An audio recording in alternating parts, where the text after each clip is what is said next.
अंधेरी रात में जब चारों ओर सुनसान सन्नाटा छा जाता है, तब एक बड़ा सा चमगादड़ आसमान में मंडराता हुआ दिखाई पड़ता है। अगर कोई गलती से उस वक्त बाहर भटक जाता है तो उस चमगादड़ का शिकार बन जाता है। जवान लड़कियों का गर्म गर्म खून इस पिशाच चमगादड़ की खुराक थी, जो इसे हमेशा जवान बने रहने के साथ साथ शक्तियां भी देती है। ऐसा कहा जाता है कि ये पिशाच इतना ज्यादा शक्तिशाली है कि अगर कोई इसकी आंखों में एक बार देख लेता है तो वो हमेशा के लिए इसका गुलाम बन जाता है और फिर इसे उसका शिकार बनने से कोई नहीं रोक सकता। यहाँ पर सवाल ये उठता है कि क्या कोई वाकई में इतना शक्तिशाली पिशाच हो सकता है?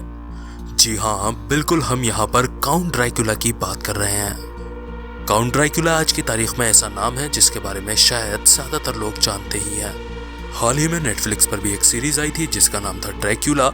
उस सीरीज में काउंट ड्रैकुला के बारे में ही बताया गया है। हम में से ज्यादातर लोग ये भी बिलीव करते हैं कि ड्रैकुला, वैम्पायर, ये सारी चीजें असली में होती हैं। हम नहीं जानते कि ये असली में होती हैं या फिर ये सिर्फ कल्पना है। लेकिन दोस्तों, आपको ये जरूर बताना चाहेंगे कि ये सिर्फ एक काल्पनिक रचना है एक आयरिश ऑथर ब्रैम स्टोकर की, जिन्होंने अपनी कल्पनाओं को सबसे पहले नॉवेल के माध्यम से लोगों के सामने रखा।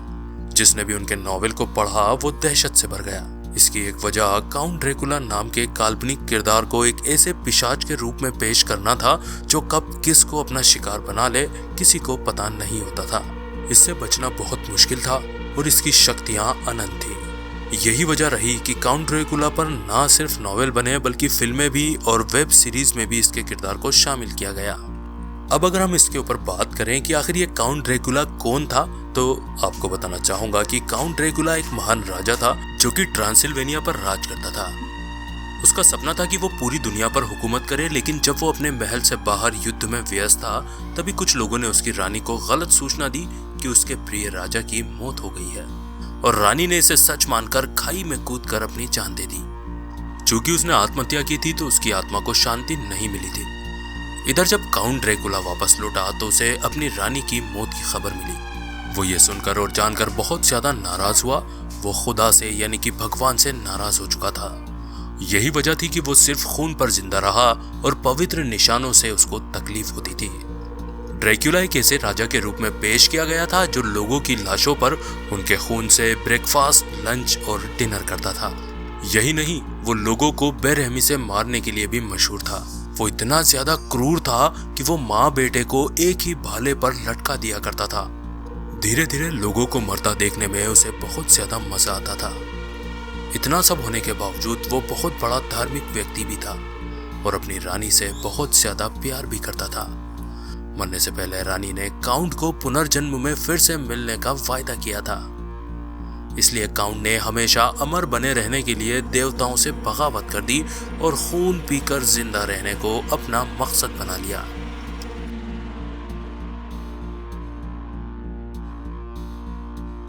दूसरी तरफ काउंट को पता चल गया कि इंग्लैंड में उसकी रानी का पुनर्जन्म हो चुका है।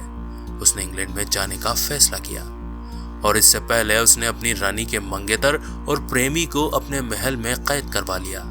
इन सब से बेखबर उसकी मंगेतर और पुनर्जन्म की रानी काउंट से मुलाकात करती है, जिसके बाद वो उसके सम्मोहन जाल में फंस जाती है।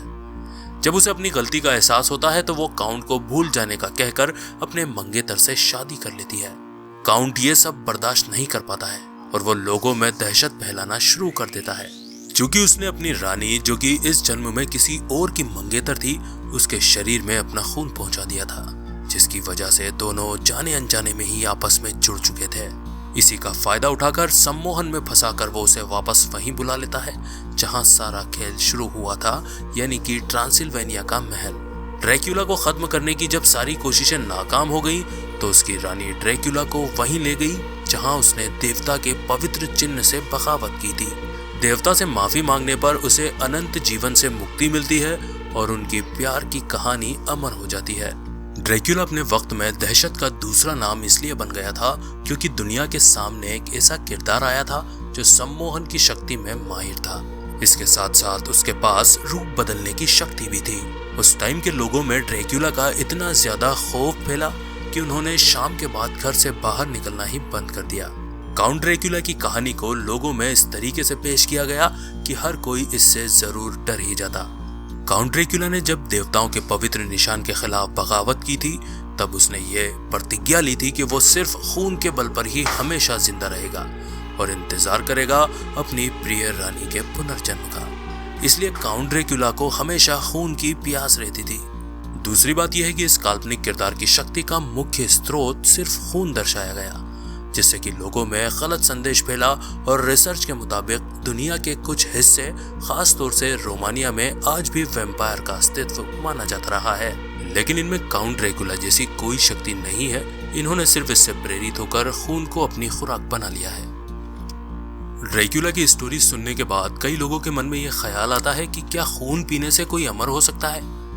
खून पीकर अमर बनने की हकीकत से जुड़ा कोई प्रमाण आज तक किसी को नहीं मिला है और वैज्ञानिक भी मानते हैं कि खून को पीकर कोई व्यक्ति किसी तरह की शक्ति प्राप्त नहीं कर सकता।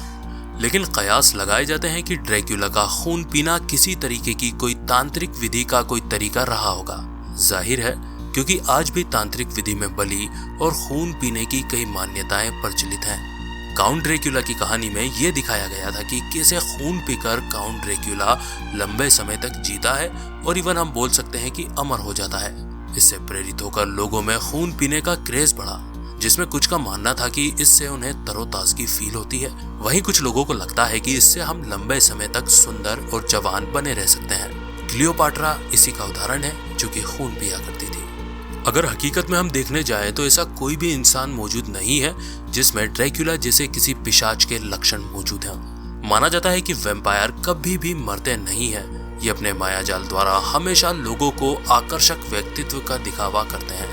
आज अगर ड्रैक्युला या वैम्पायर जैसी कोई चीज है तो वो सिर्फ अलग अलग दिखने वाले सामान्य लोग ही हैं, जिन्होंने ड्रैक्युला से प्रेरित होकर या तो खुद को उसके किरदार में ढाल लिया है, जैसे कि दांतों की बनावट, खून पीने की लालसा या फिर व्यवहार। यहाँ तक कि सर पर नकली सींग जैसा दिखावा भी लोग करने लगे हैं। लेकिन दुनिया भर में हकीकत में ऐसा कुछ भी नहीं है जो ये साबित करता हो कि ड्रैक्युला जैसा कोई पिशाच आज भी लोगों के बीच में घूम रहा है। काउंट ड्रैक्युला की कहानी को कुछ लोग हकीकत में अपना रहे हैं और इसका असर लोगों में देखने को भी मिल रहा है, जिसमें एक औरत ने खुद को वैम्पायर जैसा दिखाने के लिए नकली दांत लगवा लिए, इवन माथे के ऊपर नकली सींग की सर्जरी भी करवा ली। काउंट ड्रैक्युला के ऊपर या फिर ड्रैक्युला के ऊपर दुनिया भर में कई उपन्यास लिखे गए, जिनको आज भी आप इंटरनेट पर या फिर किसी बुक स्टोर पर जाकर खरीद सकते हैं। कई फिल्में भी बनी हैं, जिनको आप सर्च करके देख सकते हैं कि आखिर ड्रैक्युला को किस टाइप से बताया जाता है। अगर आपने पहले कभी ड्रैक्युला की कोई मूवी देखी होगी तो आज आप बोल सकते हैं कि आपको ड्रैक्युला की हकीकत पता है, उसके पीछे की स्टोरी पता है। तो इसी के साथ आज का हमारा वीडियो यही खत्म होता है। आशा करता हूँ कि वीडियो आपको थोड़ा इन्फॉर्मेटिव लगा होगा।